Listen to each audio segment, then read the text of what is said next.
മൈത്രേയനുമായി പല അഭിമുഖങ്ങളും സംവാദങ്ങളുമൊക്കെ ശ്രദ്ധിച്ചിട്ടുള്ള ഒരാളാണ് ഞാൻ.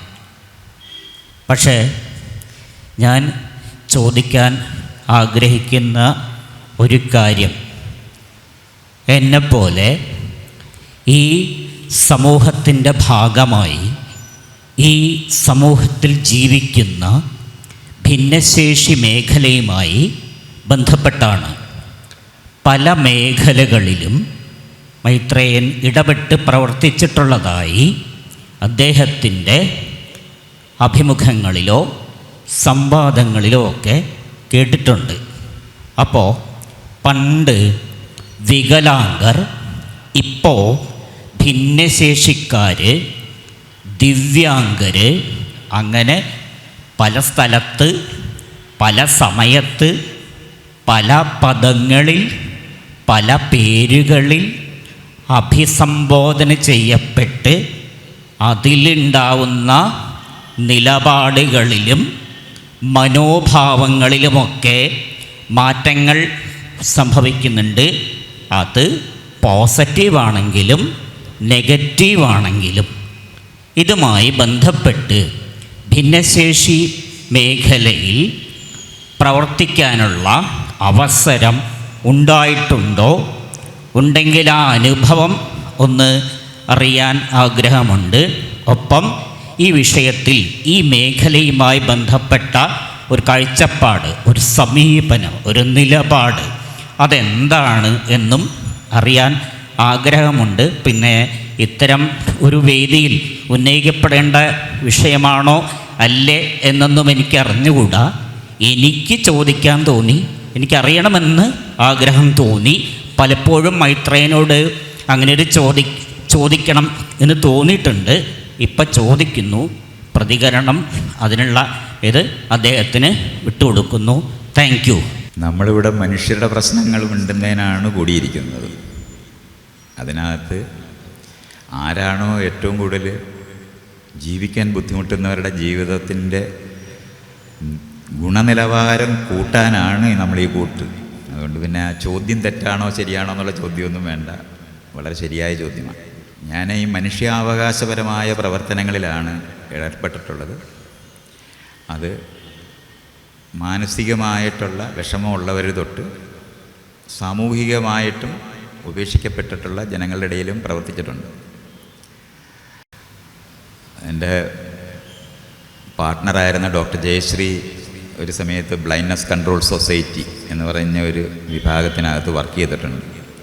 ആ സമയത്ത് കണ്ണ് ദാനം ചെയ്യുന്നതിന് വേണ്ടി കേരളം മുഴുവൻ നടന്ന് എനിക്ക് തോന്നുന്നു ആയിരക്കണക്കിന് സമ്മതപത്രങ്ങളൊക്കെ മേടിച്ച് ഒരു മുറി നിറച്ച് വെച്ച് ഒരു കണ്ണും കിട്ടിയിട്ടില്ല, അതവിടെ ഉണ്ട്. പക്ഷേ അതുപോലുള്ള പ്രവൃത്തികളൊക്കെ ചെയ്തിട്ടുണ്ട്. ഒരു സമൂഹത്തിനകത്തെ നീതിയെപ്പറ്റിയുള്ള ചർച്ച തുടങ്ങണമെന്നുണ്ടെങ്കിൽ അവസാനത്തെ ആളും പ്രധാനമാണ് എന്ന് കാണുന്ന സ്ഥലമാണ്. അവസാനത്തെ ആളും പ്രധാനമാണ്.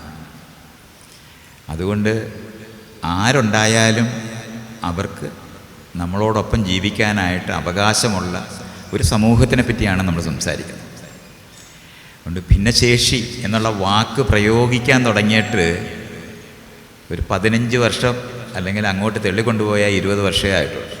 അതിനു മുമ്പ് വൈകല്യമുള്ളവർ എന്നായിരുന്നു നമ്മൾ പറഞ്ഞിരുന്നത്. അത് കഴിഞ്ഞിട്ടാണ് മനസ്സിലായത് അങ്ങനെയല്ല പറയേണ്ടതെന്ന്. പലതരത്തിലെ കഴിവുകളുള്ള മനുഷ്യർ ലോകത്തുണ്ടെന്നൊക്കെ തിരിച്ചറിയുന്ന വഴിയാണ് ഭിന്നശേഷി, ഡിഫറൻ്റ്ലി ഏബിൾഡ് എന്ന് പറയുന്ന സങ്കല്പനങ്ങളൊക്കെ കൊണ്ടുവരുന്നത്. നമ്മളെല്ലാം അത്തരത്തിലുള്ള പ്രവർത്തനങ്ങൾക്കൊക്കെ വേണ്ടി വർക്ക് ചെയ്തിട്ടുണ്ട്.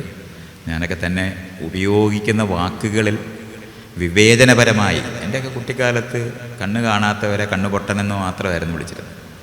പൊട്ടൻ, അങ്ങനത്തെ വാക്കുകൾ, പൊക്കമില്ലാത്തവനെ കുണ്ടൻ,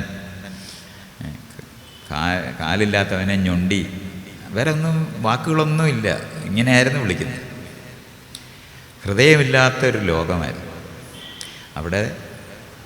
നമ്മളിപ്പോൾ അങ്ങോട്ടും ഇങ്ങോട്ടും ഇങ്ങനെയൊക്കെയുള്ള കാര്യങ്ങളിൽ ഇപ്പം നമുക്കറിയാം ബോഡി ഷെയ്മിങ് എന്നൊക്കെയുള്ള വാക്കുകളെല്ലാം നമ്മൾ പറയുന്നുണ്ട്. നിറം തൊട്ട് തടി തൊട്ട് പൊക്കം. എൻ്റെയൊക്കെ കുട്ടിക്കാലത്ത് പൊക്കമുള്ളവരെ പടവലങ്ങ എന്നായിരുന്നു വിളിക്കുന്നത്. ഒരാളെപ്പോഴും ഒരു പടവലങ്ങ ക്ലാസ്സിൽ കാണും. അങ്ങനെയായിരുന്നു വാക്കുകൾ ഉപയോഗിക്കുന്നത്. എല്ലാവർക്കും ഒരു സംശയമൊന്നുമില്ല, നാട്ടിൽ അങ്ങനെയായിരുന്നു പറയുന്നത്. അത്രയും ഇൻസെൻസിറ്റീവായിട്ടുള്ള മനുഷ്യരുടെ ലോകത്തു നിന്നാണ് നമ്മളിന്ന് ഈ നോട്ടം കൊണ്ടോ ഭാവം കൊണ്ടോ ഒക്കെ വേദനിപ്പിക്കാതിരിക്കാൻ വേണ്ടി പരമാവധി നമ്മളെല്ലാം, ഞാനൊക്കെ ഇപ്പോഴും ഞാനിത് പറയുമ്പോഴും അറിയാതെ പറഞ്ഞു പോകുന്നതൊക്കെയാണ്. വാക്കുകളിനകത്തൂടെയൊക്കെ ആളുകളെ വേദനിപ്പിച്ച് പോകും. അതൊക്കെ നിരന്തരം പരസ്പരം ഓർമ്മിപ്പിച്ചിട്ട് മാറ്റുന്ന വശം തൊട്ട് നമ്മളുണ്ടാക്കുന്ന ധനം, ലോകത്ത് ഇത്രയധികം ധനമുള്ള കാലം മനുഷ്യകുലത്തിന് ഇതുവരെ ഉണ്ടായിട്ടില്ല. ഇത്രയും ധനമുണ്ട്.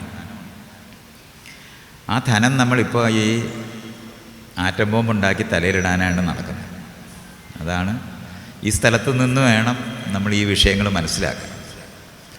മനുഷ്യൻ്റെ ഏറ്റവും കഴിവ്, ശാസ്ത്രജ്ഞൻ എന്ന് നമ്മൾ പറയുന്ന ആൾക്കാരുടെ പണിയാണ് അത്രയും ദൂരത്തിലിരിക്കുന്ന ഒരാളുടെ നെറ്റിക്ക് കണ്ണിൻ്റെ നടുവിൽ തന്നെ വെടിവെക്കാൻ ഉന്നം തെറ്റാതിരിക്കുന്നതിനെ പറ്റിയാണ് ഇയാൾ പഠിക്കുന്നത്.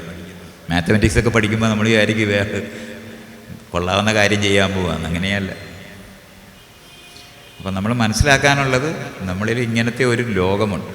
അന്യരായി കണ്ട് വെറുക്കുന്ന ഒരു ജീവിയാണ് നമ്മളും മറ്റു ജീവികളെ പോലെ തന്നെ. അതിൽ നിന്ന് മാറി ഇന്ന് നമ്മളൊരു ബസ്സുണ്ടാക്കുമ്പം അതിനകത്ത് കാലില്ലാത്തവരും കണ്ണില്ലാത്തവർക്കും കയറാൻ പറ്റുന്ന നിലവാരത്തിലുള്ള വാതിലുണ്ടാക്കേണ്ടതുണ്ട് എന്ന് അറിഞ്ഞ നാടായിട്ട് മാറിയിട്ടുണ്ട്. അത്രയും വരെ ആയിട്ടുള്ളൂ കേട്ടോ. പക്ഷേ അവിടെ എഴുതി വെച്ചാൽ സംവരണ സീറ്റെന്ന് പറഞ്ഞിട്ട് എഴുതി വെച്ചാൽ അതിൽ കയറി ഇരിക്കുന്നവർ തന്നെയാണ് എപ്പോഴും. നമ്മൾ ഇരിക്കുന്നതല്ല, ഒരാൾ വന്നാൽ എണ്ണീറ്റ് കൊടുക്കാൻ പഠിക്കുക എന്ന് പറയുന്ന സ്ഥലമുണ്ട്. ഇതുപോലുള്ള മേഖലയിലുള്ള ഒരു മാറ്റം ഉണ്ടാകേണ്ടതുണ്ട്. അതിനുവേണ്ടി നിരന്തരം പ്രവർത്തിക്കുന്ന ഒരു വശവും മനുഷ്യർക്കുണ്ട്.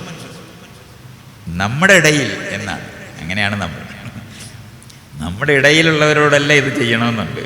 പക്ഷെ അന്യരാണെന്ന് തോന്നിയാൽ നല്ല ആരോഗ്യമായിട്ടിരിക്കുന്നവരെ വെടിവെക്കുന്നവരാണ് നമ്മൾ.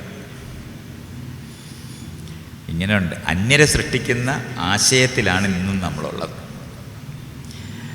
അതുകൊണ്ട് ഇപ്പം ഈ പറയുന്ന മേഖലയ്ക്കകത്ത് ഒരു പാടുമില്ലാതെ ചെയ്യാൻ പറ്റുന്ന, ഇപ്പോൾ ഭിന്നശേഷിയായിരിക്കുന്ന ആളിന് ഓടിക്കാൻ പറ്റുന്ന റോഡുണ്ടാക്കാൻ പറ്റും, ഓടിക്കാൻ പറ്റുന്ന വാഹനമുണ്ടാക്കാൻ പറ്റും. വേറൊരാളുടെ സഹായമില്ലാതെ നമ്മളീ പറയുന്ന ആർട്ടിഫിഷ്യൽ ഇൻ്റലിജൻസ് എന്ന് പറയുന്ന സാധനമൊക്കെ കൊണ്ട് ഒരുപാടുമില്ലാതെ ചെയ്യാൻ പറ്റുന്ന ലോകത്താണ്. അതുകൊണ്ട് ആ നിലവാരത്തിലേക്ക് നമുക്ക് മാറ്റാനായിട്ട് മനുഷ്യർ പരസ്പരം ജനാധിപത്യപരമായിട്ട് പെരുമാറാനായിട്ട്, ആ മൂല്യങ്ങളെ മുന്നേ കൊണ്ടുവരാനായിട്ട് നമുക്ക് കഴിയുമ്പോൾ മാത്രമേ നിങ്ങൾ പറഞ്ഞ പ്രശ്നം ചെയ്തെടുക്കാൻ പറ്റൂ. അപ്പം ഞാൻ ജീവിതം കൊണ്ട് പല സമയങ്ങളിൽ ഇത് വ്യക്തിജീവിതത്തിൽ ചെയ്തിട്ടുണ്ടെങ്കിലും ഇന്നും നമ്മുടെ രാജ്യത്ത് തന്നെ ഓരോ രാജ്യവും നമ്മളെടുത്താൽ അതിൻ്റെ പ്രധാന പങ്ക് നല്ല ആരോഗ്യത്തോടെ ഇരിക്കുന്നവരെ കൊല്ലാനായിട്ട് ആണ് നമ്മളിപ്പോഴും പ്രാക്ടീസ് ചെയ്തുകൊണ്ടിരിക്കുന്നത്. തൂകി വീഴുന്ന പണം മാത്രമാണ് ഇപ്പോഴും ഇതിനെല്ലാം ചെലവഴിക്കുന്നത്. നമ്മൾ മനുഷ്യരെന്താണ് ചെയ്യേണ്ടതെന്നൊക്കെ ചോദിച്ചാൽ ഇപ്പോൾ അദ്ദേഹം പറഞ്ഞ പോലുള്ള കാര്യങ്ങൾക്ക് വേണ്ടി നാടൊരുക്കാൻ നമുക്ക് പറ്റും. ഒരാളെയും കാരണം അവസാനത്തെ കുഞ്ഞിനെയും രക്ഷിച്ചെടുക്കുന്ന യുക്തിയിലാണ് നമ്മളുള്ളത്. അപ്പോൾ അവർക്ക് പറ്റുന്ന നിലവാരത്തിലുള്ള എല്ലാ സൗകര്യങ്ങളും നമുക്ക് ചെയ്യാൻ പറ്റും. ഇന്ന് ധനമുള്ളവർക്ക് മാത്രം നല്ല കസേര കൊടുക്കുന്ന യുക്തിക്കകത്താണ് ഇപ്പോഴും നമ്മൾ നിൽക്കുന്നത്. ഏറ്റവും അഡ്വാൻസ്ഡ് ആയിട്ടുള്ള ഒരു കസേരയോ ഒരു വാഹനമോ കൊടുക്കാൻ പറ്റും. ഇവർ വാഹനം കണ്ടോളും, റോഡല്ല, ഒരു കുഴപ്പമില്ലാതെ അതിനകത്ത് യാത്ര ചെയ്യാൻ പറ്റുന്ന സ്ഥലത്താണ് നമ്മൾ ഇപ്പോൾ എന്താണ് ഇറാനും അമേരിക്കയും തമ്മിൽ നടക്കുന്ന യുദ്ധത്തിനകത്തൊക്കെ അവിടെ ജീവിക്കുന്ന പഠിക്കുന്ന സ്കൂളിൽ പഠിക്കാൻ പോകുന്ന ആൾക്കാരുടെ ചിലവെന്ന് പറയുന്നത് ഒരു $500 ആണെങ്കിൽ ഒരു പ്ലെയിൻ ഉണ്ടാക്കാൻ 500 കോടി തൊട്ട് മേപ്പോട്ടാണ്. ഒരു ബോംബ് ഉണ്ടാക്കാൻ 100 കോടിക്ക് മേളിലോട്ടാണ്. ഇത് ഇടുന്നത് ആരുടെ തലയിലാണ്? ഈ $500 ചിലവഴിച്ച് ജീവിക്കുന്നതിൻ്റെ തലയിലാണ് ഇത്രയും ചിലവുള്ള സാധനങ്ങൾ ഇടുന്നതെന്ന് പറഞ്ഞു. അത്രയും അസംബന്ധം പിടിച്ച മനുഷ്യരായിട്ട് നമ്മൾ തുടരുന്നു എന്നുള്ള കാര്യം മറക്കരുത്. അതുകൊണ്ട് എല്ലാ ഈ ഒരു നിമിഷം വായുവില്ലാത്ത വെള്ളമില്ലാത്ത സ്ഥലത്താണ് ഈ സ്പേസിൽ പോയി നമ്മൾ താമസിക്കുന്നത്. 1 വർഷം ജീവിക്കാൻ പറ്റുമെന്നുള്ളത് നമ്മൾ തെളിയിച്ചിട്ടുണ്ട്. അത്രയും അറിവുള്ള ജീവിയാണ് നമ്മൾ. എന്നിട്ട് നമ്മൾ പറയും ഇവിടെ റോഡ് വൃത്തിയാക്കാനൊന്നും സ്ഥാനമില്ലെന്ന് പറയും. അതാണ് നമ്മുടെ പ്രയോറിറ്റി മാറിയിട്ടില്ലാത്ത ഒരു ലോകത്താണ് ഇന്നും. ഈ മേഖലയാണ് നമ്മൾ അന്വേഷിക്കേണ്ടത്. അപ്പോൾ ഈ ചോദ്യം എന്നോട് ചോദിച്ച ആളിനോട് എനിക്ക് പറയാനുള്ളത്,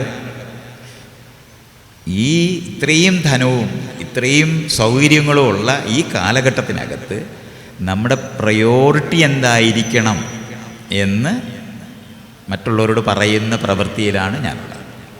അവിടെയായിരിക്കും എൻ്റെ പ്രവർത്തനമുള്ളത്. മറ്റേത് ശരീരം കൊണ്ട് ചെയ്യുന്ന കാലത്തൊക്കെ ഇഷ്ടംപോലെ ചെയ്തിട്ടുണ്ട്. ഇന്നിനി അതിനുള്ള ആരോഗ്യമൊന്നും എനിക്കില്ല. അത്രയാണ് അതിന് മറുപടിയായിട്ട്.